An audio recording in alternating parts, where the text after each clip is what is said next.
Sebelum lanjut, jangan lupa like, subscribe, dan tinggalkan jejak di kolom komentar, karena komentar terbaik akan mendapatkan 1 botol Samton anti kanker dari kami. Saya Sifu Oktra.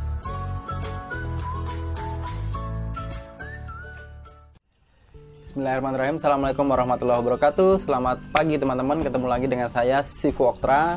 Kali ini kita akan membicarakan lembab ya, lembab atau dahak ya. Kalau di dalam TCM itu orang sakit itu penyebabnya salah satunya adalah karenanya penumpukan lembab atau stagnasi lembab di dalam tubuh.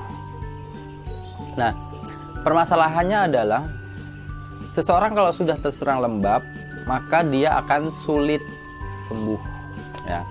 Orang kalau sudah terserang lembab, dia akan sulit sembuh. Jadi kalau kita tarik garis lurus nih, set gitu ya. Penyakit dengan ciri-ciri lembab adalah penyakit yang sulit sembuh. Jadi kalau ada orang punya penyakit dan dia itu sulit untuk sembuh, curiga terhadap apa? Adanya penumpukan atau stagnasi lembab di dalam tubuh. Lembab itu tadi akan menyumbat meridian.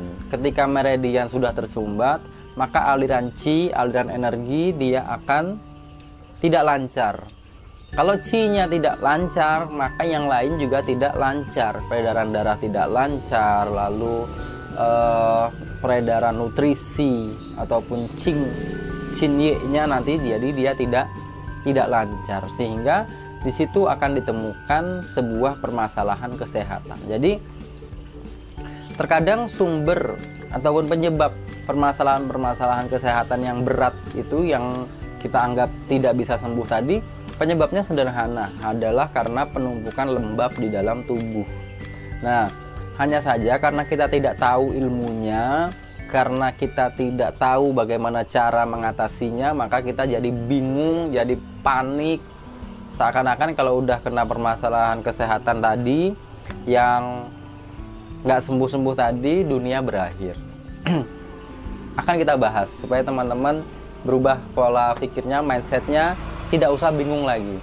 Dan ajarkan kepada orang-orang lain untuk tidak usah bingung, sebab semua penyakit insya Allah ada obat. Ketika Allah menurunkan penyakit, Allah menurunkan penyakit beserta obatnya. Kuncinya di situ teman-teman. Jadi ketika Allah menurunkan penyakit, Allah menurunkan penyakit beserta obatnya. Itu sudah janjinya Allah, ya kan? Kecuali tua, orang tua itu nggak ada obatnya. Mau dioperasi plastik, mau pakai plastik ember atau plastik kresek pun tidak akan sembuh itu tuanya. Meskipun wajahnya, keriputnya hilang, tetapi usianya tetaplah bertambah. Jadi semakin tua, semakin mendekati kematian. Itu sudah menjadi garis. Tetapi ketika Allah menghadirkan penyakit, Allah pasti datangkan obatnya. Penyakit sekelas apapun. Kenapa masih ada penyakit sekelas AIDS, sekelas corona yang katanya belum ada obatnya? Karena belum ditemukan, karena kita belum menemukannya. Atau mungkin memang sebenarnya sudah beberapa orang ya, ada yang sudah mencoba untuk mengatasi dengan obat tertentu, tetapi sembuh dan sembuh gitu ya. Hanya saja kita semua yang belum mendengar, belum mendapat berita tentang obat-obat tersebut. Tetapi sudah janji Allah, ketika ada penyakit, Allah pasti datangkan obatnya. Nah teman-teman, penyakit apa saja dengan tipe lembab? Di dalam pemahaman saya sebagai praktisi TCM, meskipun mungkin pemahaman saya nanti dengan praktisi TCM lain bisa berbeda ya, itu sesuai dengan pemahaman masing-masing lah. Karena skemanya orang ketika dia belajar itu adalah di dalam satu ruang nih, di dalam satu ruang ada 30 siswa mendapatkan materi pelajaran yang sama. Nanti inputnya sama, pemahamannya bisa berbeda, outputnya pun nanti bisa berbeda sesuai dengan pemahaman masing-masing. Jadi guru itu tidak boleh memaksakan kehendaknya, semua harus memahami sesuai dengan yang dia sampaikan kepada murid. Nah, menurut pemahaman saya, kanker, tumor, miom, kista, termasuk lipoma, termasuk dengan diabetes, itu adalah tipe-tipe penyakit lembab ya. Tipe-tipe penyakit lembab. Makanya ke 6 penyakit tadi, 6 atau 7 penyakit tadi, dia penyakit-penyakit yang sulit untuk sembuh. Ya, sulit untuk sembuh. Artinya ketika seseorang terserang kanker, tumor, miom, kista, lipoma, kemudian uci-uci, termasuk diabetes itu, eksim basah juga seperti itu, dia harus hidup berdampingan dengan penyakit itu seumur hidup. Ya, harus hidup berdampingan dengan penyakit itu seumur hidup. Harus menerima kondisinya, harus menerima keadaannya, harus menerima kenyataannya dulu. Harus ikhlas. Itu yang pertama. Jadi kuncinya ketika teman-teman terserang dengan gangguan permasalahan lembab tadi dengan nama penyakit A, B, C, D, E, F, G tadi, maka yang pertama dilakukan adalah apa? Ikhlasin, ya kan? Aku kena ini, didiagnosa dokter seperti ini, ada ciri-ciri seperti ini, maka ikhlaskan. Yang pertama. Yang kedua, tenang, ya. Ikhlaskan, tenang. Kalau sudah tenang, maka kita akan memiliki pikiran yang jernih. Pikiran kita akan jernih sehingga kita dapat melakukan langkah-langkah yang tepat. Sehingga kita akan melakukan langkah-langkah yang tepat. Seperti orang berantem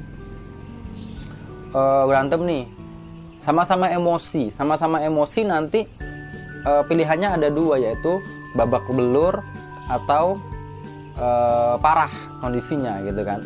Kondisinya pasti parah, pasti babak belur gitu. Tapi kalau tenang, ada musuh dan kita tenang, nah, musuhnya emosi, kita bisa lihat gerakannya bagaimana, arah kakinya bagaimana, dan antisipasinya bagaimana. Kita bisa melihat di sekeliling kita, mungkin di situ ada kayu, ada batu yang kita bisa pakai buat menghantam orang itu. Tapi kalau kita sama-sama emosi, maka nanti permasalahannya sama-sama babak belur. Begitu juga kita menghadapi penyakit, terutama penyakit lembab tadi. Yang pertama adalah ikhlas, yang kedua tenang.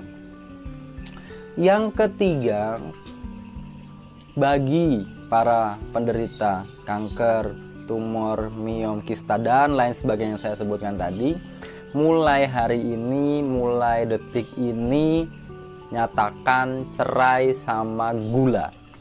Ya, nyatakan cerai sama gula. Gula pasir, gula batu, gula merah, gula aren, apalagi gula-gula buatan yang dalam kemasan yang kecil-kecil, yang serbuk-serbuk itu. Nah, nyatakan cerai dari itu. Nah, tapi kan ada produk gula jagung gitu ya, gula instan, gula jagung, cerai. Mulai hari ini cerai dari gula. Kalau memang butuh manis, maka konsumsilah madu yang asli atau kurma. Jadi madu yang asli atau kurma. Jadi kita mengkonsumsi manisnya itu dari madu dan kurma. Kurmanya direndam buat air nabis ya. Direndam 6 jam, lalu diaduk, diminum. Itu kandungan gulanya juga tinggi, alami dan sehat. Jadi kalau teman-teman nih ada benjolan di dalam tubuhnya, benjolan abnormal di dalam tubuh, entah itu dalam bentuk tadi ada kanker, tumor, punya miom atau kista di rahim atau di tempat lain, maka mulai dari hari ini harus benar-benar cerai dari gula. Karena gula adalah makanannya kanker dan tumor. Jadi kanker dan tumor itu makanannya adalah gula. Ketika seseorang punya benjolan abnormal di dalam tubuh dan dia masih mengkonsumsi gula, maka sama saja dia memberi makan si kanker dan tumor ini tadi. Termasuk juga diabetes, harus benar-benar cerai dari gula. Itu teman-teman, kuncinya itu. Karena apa? Gula manis itu tidak disukai oleh limpa dan lambung. Ya, bagi orang sakit. Jadi makanan manis, rasa manis itu bagus untuk limpa dan lambung, tetapi justru tidak disukai oleh limpa dan lambung ketika seseorang itu memiliki kelemahan pada limpa dan lambungnya. Nah, penderita tadi kanker miom kista dan lain sebagainya yang sudah saya sebutkan tadi, dia permasalahan utamanya adalah pada limpa dan lambung. Limpa dan lambungnya lemah sehingga dia tidak boleh kelebihan manis.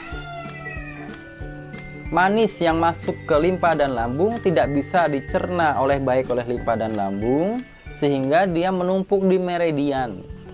Ya, menumpuk menyumbat di meridian sehingga muncullah lembab ataupun dahak tadi muncul dalam bentuk benjolan abnormal keluar dari tubuh. Seperti itu teman-teman.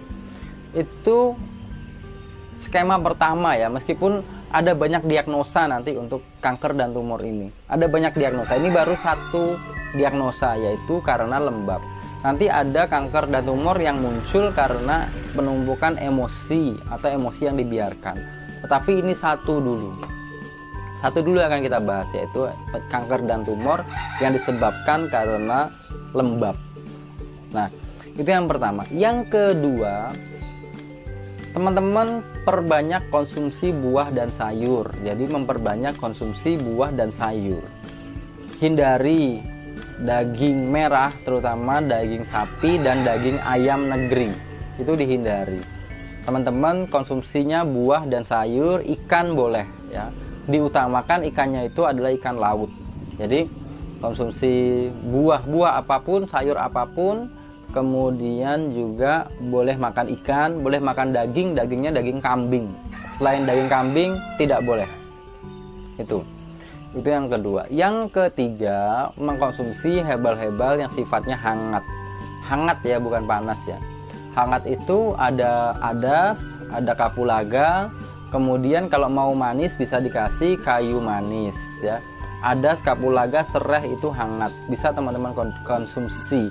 Tapi hindari konsumsi habatus sauda, hindari konsumsi jahe yang terlalu banyak ya. Jahe boleh tetapi terlalu banyak harus dihindari. Kemudian konsumsi juga, jangan juga konsumsi herbal-herbal bertipe panas yang lainnya. Nanti akan kita sebutkan di bawah insya Allah tipe-tipe panas itu apa saja. Nah, itu dihindari. Tapi konsumsi herbal yang hangat itu penting karena hangat itu dia akan membersihkan meridian-meridian kita yang tersumbat tadi. Adas, kapulaga, dan konsumsi herbal anti kanker yang secara empiris sudah terbukti. Contohnya adalah daun sirsak, daun kelor, lalu ada banyak jenis-jenis herbal kanker ya, kulit manggis atau manggisnya itu bisa dikonsumsi yang memiliki antioksidan yang kuat. Misalnya bisa juga dengan konsumsi keladi tikus, kunyit putih, dan rumput mutiara yang memiliki kesan anti kanker yang tinggi nih teman-teman. Jadi udah konsumsi herbal saja untuk penderita kanker, miom kista, dan lain sebagainya yang sudah saya sebutkan tadi di depan.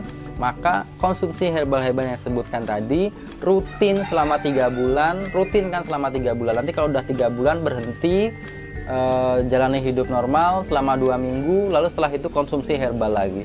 Insya Allah nanti membaik. Intinya apa? Jangan bosan. Dan satu pesan saya kepada teman-teman